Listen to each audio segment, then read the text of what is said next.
آپ صلی اللہ علیہ وسلم نے فرمایا کہ اللہ تعالیٰ نے مجھے جس علم و ہدایت کے ساتھ بھیجا ہے اس کی مثال زبردست بارش کی سی ہے جو زمین پر خوب برسے۔ بعض زمین جو صاف ہوتی ہے وہ پانی کو پی لیتی ہے اور بہت سبزہ اور گھاس اگاتی ہے، اور بعض زمین جو سخت ہوتی ہے وہ پانی کو روک لیتی ہے۔ اس سے اللہ تعالیٰ لوگوں کو فائدہ پہنچاتا ہے، وہ اس سے سیراب ہوتے ہیں اور سیراب کرتے ہیں۔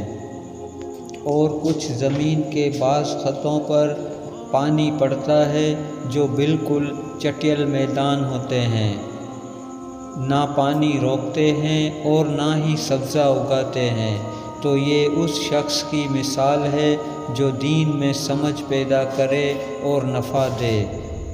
اس کو وہ چیز جس کے ساتھ میں مبعوث کیا گیا ہوں اس نے علم دین سیکھا اور سکھایا، اور اس شخص کی مثال جس نے سر نہیں اٹھایا یعنی توجہ نہیں کی، اور جو ہدایت دے کر میں بھیجا گیا ہوں اسے قبول نہیں کیا۔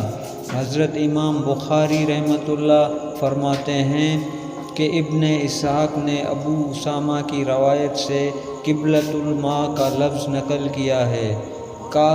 اس خطۂ زمین کو کہتے ہیں جس پر پانی چڑھ جائے مگر ٹھہرے نہیں، اور صف اس زمین کو کہتے ہیں جو بالکل ہموار ہو۔